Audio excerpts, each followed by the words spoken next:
ഇപ്പൊ എന്താ സംഗതി എന്ന് പറയും നിങ്ങള്? ഇപ്പൊ പെരുന്നാളാകാൻ പോകുകയാണ്. ദുൽഹിജ്ജ പറന്നു. പല ഭാഗങ്ങളിലും അതാ മുസ്ലിം സഹോദരങ്ങള് വലിയ വലിയ ടെക്സ്റ്റൈൽസ് ഉദ്ഘാടനം. രാവിലെ ആരാ ഉദ്ഘാടനം ചെയ്യണത്? വലിയ ഏതെങ്കിലും തങ്ങന്മാർ. വൈകുന്നേരം പിന്നുള്ള പണി പറയാക്കുക നല്ലത്. വൈകുന്നേരം എന്താ പണി? വൈകുന്നേരം ഇപ്പറഞ്ഞ രൂപത്തില് സുബ്ഹാനല്ലാഹ് ഒരു 2-3 കിലോമീറ്ററിന്റെ ഉള്ളിലുള്ള ആളുകൾക്കൊന്നും ഉറങ്ങാൻ പറ്റൂല. അത്രയും വലിയ ഊക്കിലും കോയൽവിളിയിലും ശബ്ദത്തിലും അർദ്ധനഗ്നരായ കുറെ താരങ്ങൾ. എന്ത് താരങ്ങൾ എന്നാ പറയുക? സൂപ്പർ സ്റ്റാറാ എന്തോ പേരൊക്കെ ഉള്ള സാധനങ്ങൾ വന്നിട്ട് ആടലും പാടലും ഓടലും ചാടലും. അതിനനുസരിച്ച് സദസ്സുള്ള ആൾക്കാരും തുള്ളന്നെ. അതിൽ പ്രായ വ്യത്യാസമൊന്നുമില്ല, എല്ലാവരും തുള്ളാണ്. ഇവരെങ്ങനെ തുള്ളുന്നുണ്ടോ മറ്റൊരു തുള്ളാണ്. ഈ തുള്ളുന്നത് നിങ്ങൾ നോക്ക് സഹോദരങ്ങളെ. നൃത്തം വെക്കുക എന്ന് പറഞ്ഞ സംഗതി അത് ഇസ്ലാമിൽ അതിന് നിയമമുണ്ട്. നിയമമുണ്ട്. സൂഫിയത്തിന്റെ നൃത്തത്തെ സംബന്ധിച്ച്, സൂഫിയത്ത് ദിക്ർ ചെല്ലുന്ന സമയത്ത് ആടിപ്പോകുന്നതിനെ സംബന്ധിച്ച് വരെ ഉലമാഇന്റെ ഇടയിൽ ഭിന്നാഭിപ്രായമുണ്ട്. പിന്നെ സൂഫിയും സോഫിയും അല്ലാത്ത ആൾക്കാർ ആടിനെ പറ്റി എന്ത് പറയാനാ?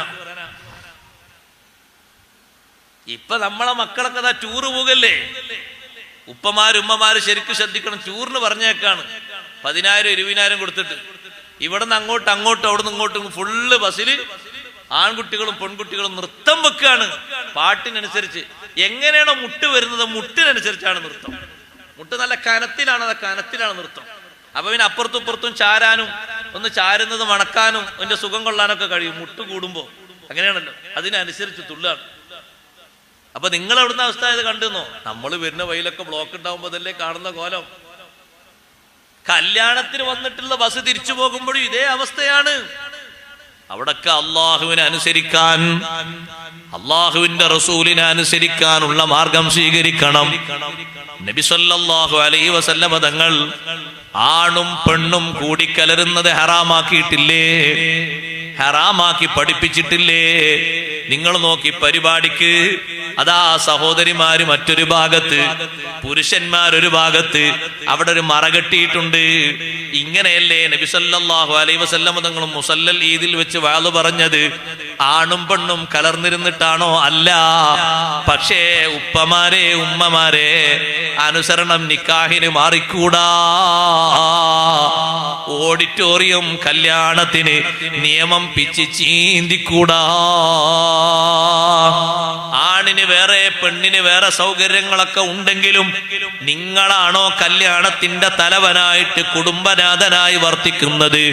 പടച്ച റബ്ബ് എണ്ണി നാളെ ആഖിറത്തിൽ ചോദിക്കും കേട്ടോ. 5000 ആളെ വിളിച്ചാലും ശരി, 10,000 ആളെ വിളിച്ചാലും ശരി, ലക്ഷക്കണക്കിന് ആളെ വിളിച്ചാലും ശരി, ഒരൊറ്റ ഹറാമിന് അംഗീകാരം കൊടുത്തുകൂടാ. നബി സല്ലല്ലാഹു അലൈഹി വസല്ലം തങ്ങളുടെ കാലഘട്ടത്തിൽ വാള് കേൾക്കാൻ വന്നിരുന്ന സഹോദരിമാര് ഒരു ഭാഗത്ത് വേറെ ഇരുന്നില്ലേ? അവരിലേക്ക് നബി സല്ലല്ലാഹു അലൈഹി വസല്ലം വേറെ തന്നെ വാള് പറഞ്ഞിട്ടില്ലേ?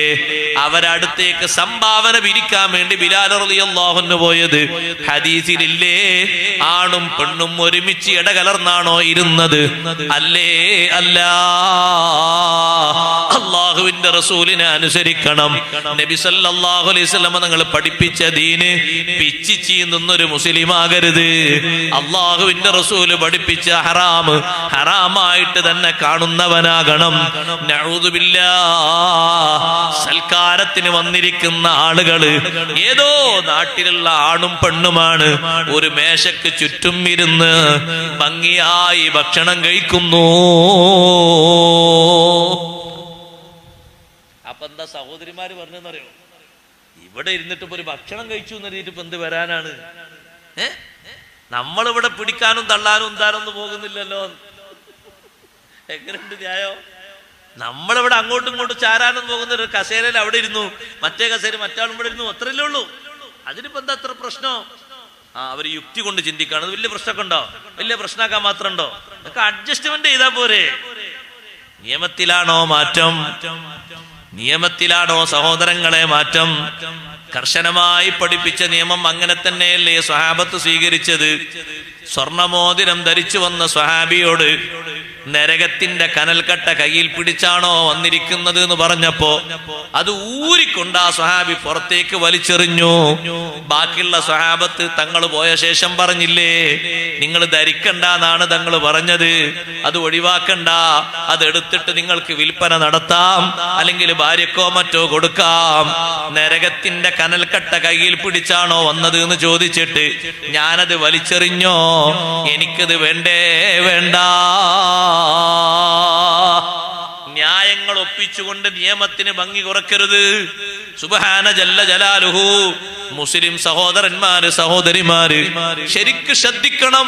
നാട് നീളെ ഇപ്പൊ കല്യാണങ്ങൾ ഓഡിറ്റോറിയത്തിലേക്ക് മാറുന്നു. ഒരൊറ്റ രീതിയിലും അനുസരണം കുറഞ്ഞു പോകരുത്. ആണും പെണ്ണും പോകുന്നതും വരുന്നതും ഒരേ വഴിക്കാകരുത്, ഒരേ ഡോറിലൂടെ ആകരുത്, ഒരുപോലെ ഇരുന്ന് സംസാരിക്കുന്ന രൂപമാകരുത്. പെണ്ണുങ്ങൾക്ക് വേറെ സെക്ഷനായിട്ട് അവിടെ സൗകര്യമുണ്ട്, ഉണ്ടായിട്ടും അതൊന്നും വേണ്ടാന്ന് വെക്കുന്നത് നിയമത്തോട് നമ്മൾ നടത്തുന്ന കടുത്ത വെല്ലുവിളിയാണ്, അനുസരണക്കേടാണ്. എങ്ങനെയാണോ പഠിപ്പിക്കപ്പെട്ടത് അങ്ങനെ തന്നെ ചെയ്യണം. നിക്കാഹിനടക്കം ഇപ്പൊ ഉസ്താദുമാർ നിക്കാഹത്തിലേക്ക് നിക്കാഹ് ചെയ്യാൻ കുറെ ആളുകൾ റെഡിയായി നിൽക്കുകയാണ്. ചെറുപ്പക്കാർ, അതല്ലേ വലിയ രസം. ചെറുപ്പക്കാരെ സീക എങ്ങനെ പറഞ്ഞു കൊടുക്കണ്ടെന്നൊക്കെ കടലാസിൽ എഴുതിയിട്ട് പഠിച്ചിരിക്കുകയാണ് ഇപ്പോ. ഉസ്താദുമാരെങ്ങാനും ഈ വിഷയത്തിൽ നിന്ന് തെറ്റിപ്പോകുകയാണെങ്കിൽ കയറി ഇരുന്നിട്ട് നമ്മളെ നിക്കാഹ് ചെയ്യണം. പുതിയാപ്പളിനോട് ഇന്നെ പറഞ്ഞു കൊടുക്കണം, അപ്പുറത്ത് അമ്മോശം കാക്കാനോട് ഇന്നെയും ചൊല്ലിക്കൊടുക്കണം. അത്രയല്ലേ ഉള്ളൂ, വേറെ കാര്യമായിട്ടൊന്നും ഇല്ലല്ലോ. ദ്വാരക്കാനോ അത് മലയാളത്തിലൊക്കെ ദ്വാരക്കണം, അബ്ദുൽ സലാത്തും ചൊല്ലിയിട്ട്, അത്ര വലിയ പ്രശ്ന. എന്ന് വരെ ആളുകൾ തരം താഴ്ന്ന രീതിയിൽ സംസാരിക്കുന്നിടത്തേക്ക് എത്തി കാര്യം. മുന്നിൽ ഒന്നിലും രണ്ടിലും മൂന്നിലും സൊഫിൽ ആരാ വന്നിരിക്കുന്നത്? നിങ്ങൾ ഇതുപോലുള്ള നിക്കാഹിന്റെ സ്റ്റേജിൽ സഹോദരിമാര് വന്നിരിക്കുകയാണ്. ഇസ്ലാമിന്റെ ഒരു സൗന്ദര്യമായിട്ട് കണക്കാക്കിയിരുന്ന ഒരു സ്വഭാവം ഉണ്ടായിരുന്നു ഉമ്മമാരെ, അത് ഹയാ ആണ്, അല്ലേ? ഇസ്ലാമിന്റെ സ്വഭാവം എന്ന് പറഞ്ഞാൽ എന്താ? ലികുല്ലി ദീനിൻ ഖുലുഖുൻ വഖുലുഖുൽ ഇസ്ലാമി അൽ ഹയാ.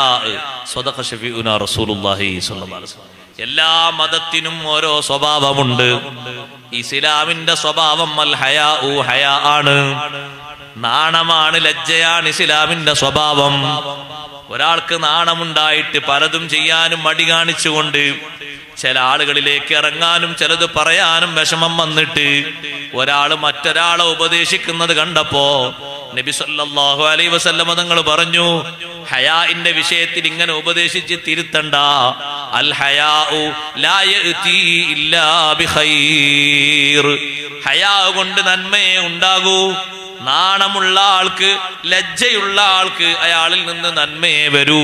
ചിലതൊന്നും പറയാൻ അയാളെ കൊണ്ട് കഴിയില്ല, ചിലതൊന്നും പ്രതികരിക്കാൻ കഴിയില്ല, ചിലതൊന്നും ചെയ്യാൻ അയാളെ കൊണ്ട് കഴിയില്ല. ആ ചിലത് എന്ന് പറഞ്ഞത് ഹറാമായതുണ്ടാകും, കറാഹത്തായതുണ്ടാകും, നാട് നീളെ വെറുപ്പായി കാണുന്നതുണ്ടാകും. എന്തേ അത് പറയാൻ പറ്റാത്തത്? എന്തേ അത് ചെയ്യാൻ പറ്റാത്തത്?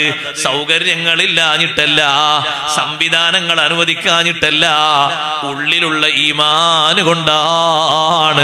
അൽ ഹയാഉ ശുഅബത്തും മിനൽ ഈമാൻ.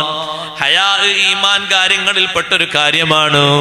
ഉമ്മമാരെ, നല്ല ഹയാഓടെ രണ്ട് പെണ്ണ്